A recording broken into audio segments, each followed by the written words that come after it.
Ang sabi nga ni Senator Marcoleta, safe ka na. With due respect to our colleague, hindi po, Senator Marcoleta. Hindi ikaw, hindi ako, at lalong hindi safe ang taong bayan.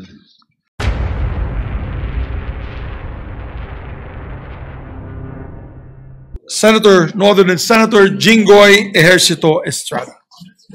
Senator Jinggoy Estrada is recognized. What is the pleasure of the gentleman? Thank you, Mr. President. Mr. President, the title of my privileged speech is No One is Safe. Mr. President, my distinguished colleagues, I rise today on a matter of personal and collective privilege. Yesterday, in the aftermath of the Senate Blue Ribbon hearing we held last Monday, my name was viciously, maliciously, and intentionally dragged and attacked at the Tri-Committee hearing of the House of Representatives. My attacker was no less than the person who I moved to be cited in contempt for shamelessly and repeatedly lying under oath about his role in the anomalous and ghost flood control projects in the 1st Engineering District of the province of Bulacan, where he served as Assistant District Engineer and later as OIC District Engineer until he was recently sacked. Mr. President, at the Blue Ribbon Committee hearing, all this person did was to play innocent, feign ignorance, and to try to convince us that he was simply following orders and instructions from his boss. From receiving $1 billion of cash, talking to pseudo-contractors, signing falsified documents, all the way to gambling away millions and millions of money stolen from the public coffers at casinos, he claimed that in all of these, he was just following orders. Indeed, when confronted and cornered with a barrage of questions from this representation and our other colleagues about his fantastic and shady lifestyle and dealings, he fed the committee lies and stories that taxed our credulity to the hilt and left us and the public in awful disgust. Clearly, he perjured himself and we cited him in contempt. Bunsod sa aking motion, ipinakulong natin siya. Mr. President, appearing the next day at the TRICOM hearing at the House of Representatives, this former DPWH Assistant District Engineer by the name of Bryce Erickson Diaz Hernandez, or Bryce, also known as Marvin Santos de Guzman, yung kanyang alias sa casino, apparently realized he needed to level up dahil hindi niya nalusutan ang ating Blue Ribbon Committee. Hindi pa sapat ang pagsisinungaling niya para pagtakpan at maisalba niya ang kanyang sarili. So while he was in detention here at the Senate, sabi niya, nakapag-isip po ako at nagdesisyon na maglabas ng ilang nalalaman ko sa flood control project. Tama po, sabi niya, tama po si Senator Lacson na mga engineers ng DPWH ay tila naging legman o bagman na lang. Kung tatanungin niyo po ako kung sino o kanino kami naging bagman, sasagutin ko na po ngayon. Nakapag-isip? May naniniwala ba dito? Samantalong ayon nga sa impormasyon ni Senator Lacson, habang naghihiring ang Blue Ribbon noong September 1, nasa casino siya at nagsusugal. And then, lo and behold, during the TRICOM hearing, he then proceeded to take off from that remark jokingly addressed to me by Senator Marcoleta when Mr. Diskaya said that there were no senators involved. Ang sabi ni Senator Marcoleta, safe ka na. Mr. Hernandez said Sabi ni Senator Marcoleta kahapon, ligtas ka na. Hindi po ito totoo. Si Senator Jinggoy Ejercito Estrada, Senator Joel Villanueva, Yusek Robert Bernardo at D.E. Alcantara. Si Sen Jinggoy po ay nagbaba ng 355 million ngayon 2025 sa mga ilang projects sa Bulacan at ang sabi po ng boss ko dito ay 30% ang commitment dito. Mr. President, this is a blatant lie. Isang malaking kasinungalingan. I wish I did not have to borrow your time in this privileged hour to demonstrate how crooked my accuser is. I know most of you have probably witnessed the proceedings in the investigations conducted by both houses of Congress where he has so far appeared. But I beg your indulgence in defense of my name, which Mr. Hernandez conveniently dragged to take the heat off him and his cable. A desperate attempt to divert attention away from the real issue, his own involvement in ghost projects and questionable dealings. Batay sa aking mga nakalap na sinumpaang salaysay ng ilan sa mga kawani ng DPWH at mga kasamahan ni Mr. Hernandez, malinaw na sangkot siya sa mga ghost projects sa Bulacan. Pinatotohanan ito ng hindi lamang isa, kundi 3 opisyal na nagsabing siya at si RJ Dumasig, Project Engineer 1 ng Bulacan, 1st District Engineering Office, ay kapwa kasangkot sa mga proyektong ito. Pinatotohanan din ito ni na John Michael Ramos, dating OIC ng Construction Section ng Bulacan, 1st District Engineering Office, Ernesto Galang, Hepe ng Planning and Design Section ng parehong distrito, at Norberto De Leon Santos, Hepe ng Quality Assurance Section. Lahat sila ay nagbigay ng sinumpang salaysay na nagdidiin kay Bryce Erickson Hernandez. Ang dalawang ito ay kabilang sa tiniguruan ni Senator Lacson na BGC Boys o Bulacan Group of Contractors, mga suki sa casino. Si Bryce, also known as Marvin Santos de Guzman, ay nakapaglustay na abot ng 435 million at nakapag-launder ng perang humigit sa 1 bilyong piso.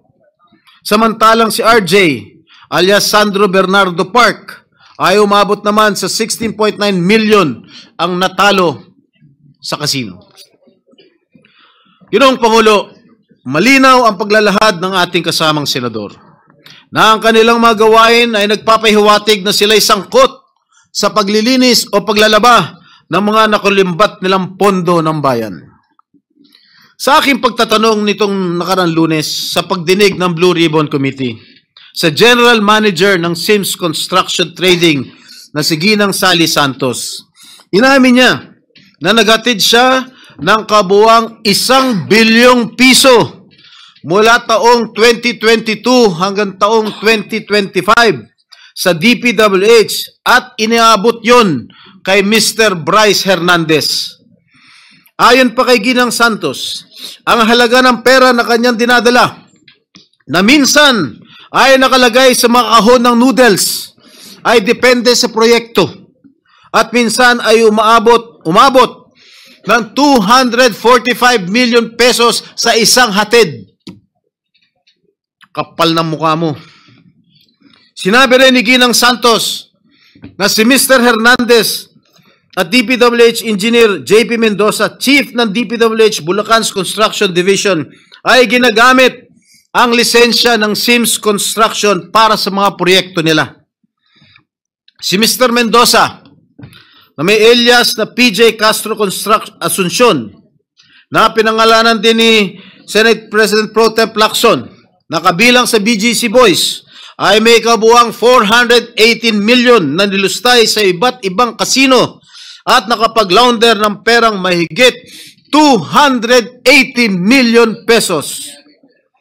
Kung nakakapagpatalo ng 10 milyon si Mr. Hernandez sa kasino, hindi na rin siguro nakapagtataka kung bakit hindi siya nalalayo sa mga diskaya pagdating sa paramihan ng koleksyon ng mga sasakyan.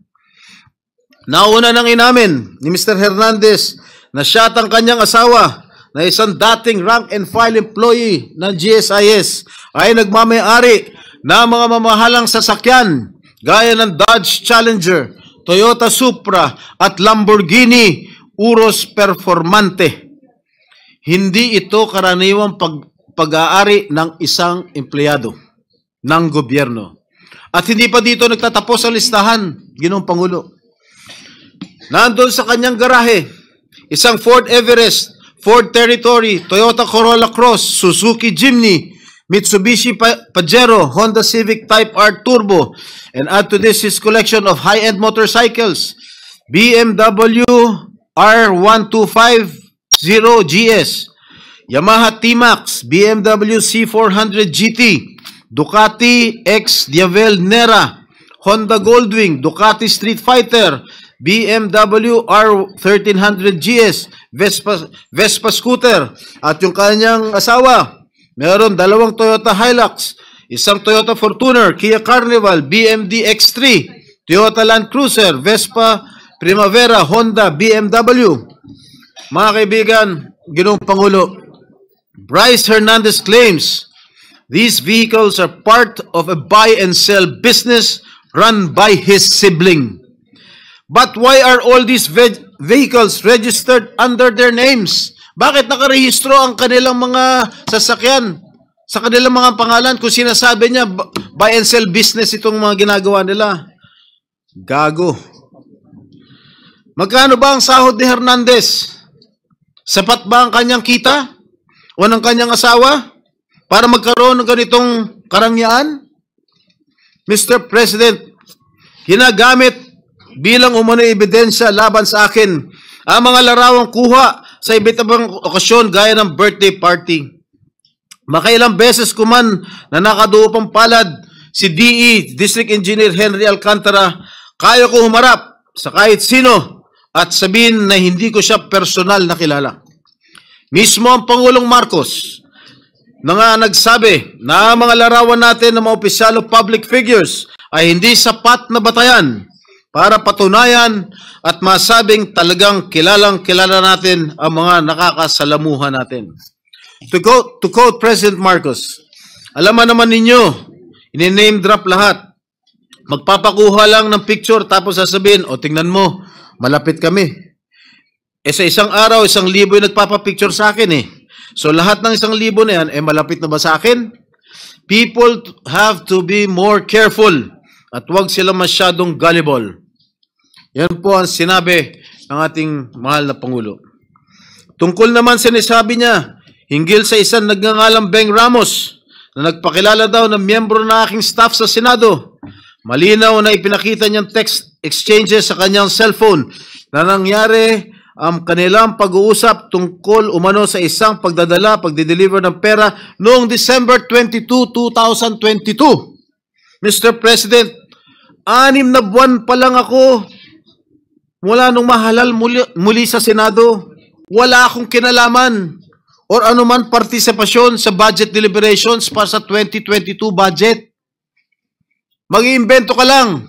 Sablay pa. Mr. President, there is no one among my staff named Beng Ramos. Wala akong staff o consultant na Beng Ramos. No such person has ever been employed, much less authorized to use my name or act on my behalf. Mr. President, let me just share that even before the resumption of the third hearing of the Blue Ribbon Committee last Monday, I already received warnings from various quarters. I was told that if I continue to actively participate in the investigation on ghost flood control projects, I will become an easy target. An easy target, they say, because of accusations hurled against me in the past relating to the PDAF issue. Mr. President, I told these people, warning me, and as I have stated at the start of the Senate investigation into these public works anomalies, hinarap ko po sa hukuman lahat ng kasong inihain laban sa akin. Hindi lang ako sumuko ng kusa nung ako'y pinaratangan at ikinulong. Ako po'y nakipaglaban ng patas sa proseso ng batas at hustisya at naghintay ng matagal na panahon sa pagdating ng hatol sa mga kasong ito. Hindi po ako nawala. Hindi po ako nagtago. Hindi po ako tumakas o nagbintang ng mga taong walang kinalaman sa mga akusasyon laban sa akin. At great cost to my family, my freedom, and my political career, I have acquitted myself of the grave charge of plunder before the bar of justice and the legal system we are all sworn to uphold. Should that sad and dark chapter of my life be a reason for me now to do nothing, say nothing, and just keep quiet when my job as an elected senator of this country calls on me to take a stand and expose these people? No, Mr. President, I cannot and will not shirk from my sworn duty to ferret out the truth. I will not be silenced when I know I can contribute something to the task at hand. I will continue to do my best to be worthy of the support that I was generously given by the people who elected me back to this Senate. Tama nga, nagbigay ng babala sa akin. I am an easy target. Kaya isang araw, pagkatapos ko sabihin na dapat i-contempt ang sinungaling na si Bryce Hernandez, tumakbo siya sa Kongreso sa mababang kapulungan para ilako ang isang kwento na sa tingin niya ay madaling paniwalaan. Hindi lang yun. Paulit-ulit niyang sinasabi ang akala niya safe siya. Walang galang na. Halatang galing pa sa isang script na binabasa. Marami sa akin ang nagsasabi, huwag kong patulan ang isang tao na sa sobrang kapal na muka, nakuha pong magkasino habang iniimbestigahan ang mga krimen niya dito sa Senado. Mr. President, kung nakuha kong humarap sa kaso at tanggapin ang kaparusahan ng isang krimen kung saan ako'y napawalang sala, lalong kayang-kaya kong harapin ang isang Bryce Hernandez na lantarang sinungaling at magnanakaw. Ang sabi nga ni Senator Marcoleta, safe ka na. With due respect to our colleague, hindi po, Senator Marcoleta. Hindi ikaw, hindi ako, at lalong hindi safe ang taong bayan. Hanggang may mga Bryce Hernandez na engineer ng kasinungalingan at pandarambong ay hindi tayo safe. Hanggang may mga ghost projects sa DPWH at iba pang ahensya ng gobyerno, hindi safe ang pera ng bawat Pilipino na nagbabayad ng buwis. Isipin na lang ninyo, takot na takot ang mga kababayan natin basta BAR na ang kaharap habang may mga walang konsensang tao na isinusugal lamang sa kasino ang pera ng pinaghirapan at binuno nilang ibayad. Hanggang may mga tao na nagbabayad, nananakot at ngayon ay pilit na nililis ang kwento, ay hindi tayo safe. Mr. President, my dear colleagues, if my opponents think that they can weaponize me, that they can weaponize my past to stop me from investigating, nagkakamali sila. If my critics think that funding a social media campaign against me will prevent me from going after liars, thieves, and crooks, hindi nila ako kilala. I have been bashed and now targeted for the way I go after lying witnesses. Totoo, brusko ako magtanong at minsan ay naninigaw pa. But I make no apologies. Subukan ninyong humarap sa mga taong sinungaling at mayabang pa. Mga witness na halatang halata na niloloko ka. Mga opisyal na gobyerno na nagmamalinis at nagtuturoan. Tingnan natin kung hindi kayo magalit. Mr. President, my brother, Senator J.V. Ejercito, is known as the good one. Okay lang po yan. Dahil kapatid ko naman siya. But let me be known as the other Strada who went after the bad ones. I will expose and relentlessly pursue the bad ones regardless of the risk, and notwithstanding the cost. Hindi ako natatakot at lalong hindi ko papayagan na gamitin ng masasamang tao ang nakaraan ko para lamang patahimikin ako. I have been jailed. I have been vilified, crucified, and publicly humiliated. But I will never allow the likes of Bryce Fernandez to turn the tables on me. Kayo ang nasasakdal sa mata ng taong bayan, hindi ako. Mr. President, I vow never to let the masterminds and engineers of this massive defrauding of the Filipino people to silence me. Hindi pa ako tapos at lalong hindi ko kayo uurungan. Ginoong Pangulo, maraming salamat po at mabuhay po kayong lahat. Senator Bato de la Rosa is seeking the floor. You are recognized. Thank you, Mr. President. The last time I know that Bryce Hernandez was cited in contempt and was issued a commitment order to the USAA detention room. May I know the whereabouts of that Bryce Hernandez right now, Mr. President? Well, according to the newspaper accounts that I've read, I think they had our Senate President and the Speaker of the House had an agreement to commit Bryce Hernandez at the PNP Custodial Center at Camp Crame. May I clarify that quite accurate answer by Senator Estrada for the information of Senator De La Rosa and the public. Yesterday, after the hearing, during the hearings that they were conducting in the House, Speaker Martin Romualdez called me and said that their committee was allowing Mr. Hernandez to remain in the House and in the House of Representatives, and that he was requesting that he not be returned back to the Senate because of some fear for his life. That is according to him. So what I did was I asked the Speaker what he plans, because we cannot allow that. I said he is under our custody and therefore he is in contempt in the Senate. Pag iniwan namin sa inyo, sabi ko, ibig sabihin niyan para namin pinawalan. Correct, Kaya Mr. hindi President. ako pumayag. Correct. So Correct. what I did was I asked the Sergeant-at-Arms to bring Mr. Hernandez to the PNP Custodial Center, and that is where he is now.